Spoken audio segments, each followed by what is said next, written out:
MS Titanic এক সময়কার সবচেয়ে বড় এবং বৃহৎ জাহাজ, যেটি তার প্রথম সমুদ্রযাত্রায় সাউথহ্যাম্পটন থেকে নিউ ইয়র্ক সিটির উদ্দেশ্যে যাত্রা করে। প্রথম সমুদ্র যাত্রায় সেটি একটি আইসবার্গের সাথে ধাক্কায় ডুবে যায়। কিন্তু একসময় বলা সেই অপ্রতিরোধ জাহাজ সেটি কিভাবে ডুবে যায়, কিংবা কোন রহস্যের আড়ালে লুকিয়ে আছে এই টাইটানিকের পিছনে ডুবার ইতিহাস, জানতে হলে চোখ রাখুন ভিডিওতে।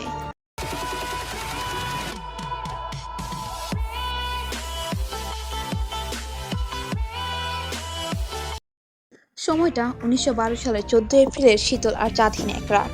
সেই রাতে 125 মিটার দীর্ঘ একটি আইসবার্গের সাথে যাত্রীবাহী জাহাজ আরএমএস টাইটানিকে ধাক্কা লাগে।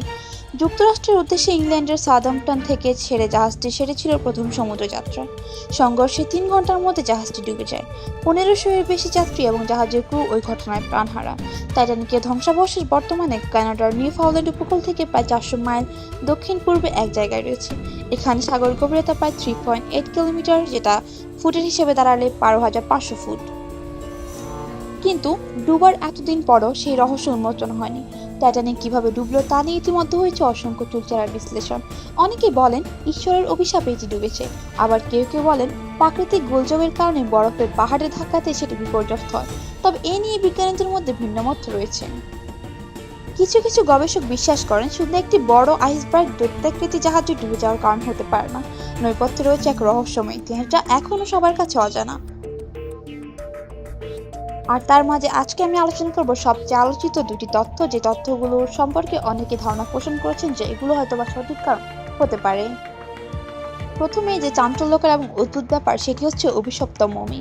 টাইটানিকের সাথে ডুবে মারা যাওয়া 1517 জনের মধ্যে একজন ছিলেন উইলিয়াম স্টিড। উইলিয়াম স্টিড পেশায় ছিলেন একজন ব্রিটিশ সম্পাদক, তবে বেশ কিছু সময় ধরে তিনি আত্মিক ব্যাপার নিয়ে ঘাটাঘাটি করেছিলেন।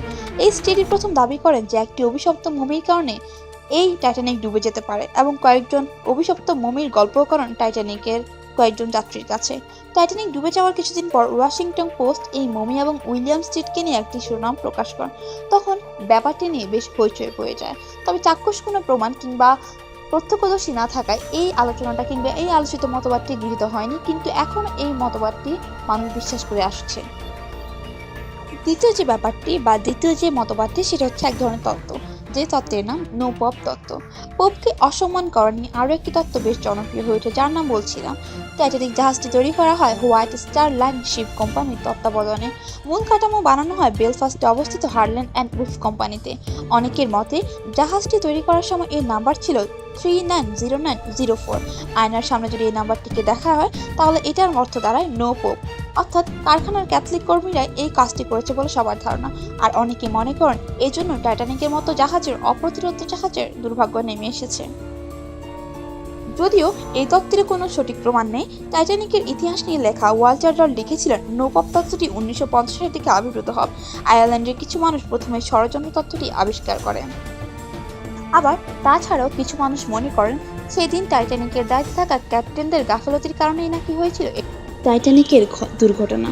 তবে এই টাইটানিকের ঘটনা আজও মানুষের মনে ছুঁয়ে গেছে, এই জন্য তৈরি হয়েছে একটি মুভিও। তো আপনার কি মনে হয় এই টাইটানিক ডুবার পিছনে কোন কারণ থাকতে পারে, কিংবা কোন কারণ আছে বলে আপনি মনে করেন, সেটা অবশ্যই ঝটপট কমেন্টে জানিয়ে ফেলুন। আর অবশ্যই আপনার যদি ভিডিওগুলো ভালো লেগে থাকে তাহলে আমার চ্যানেলটাকে সাবস্ক্রাইব করে পাশে থাকুন। ধন্যবাদ।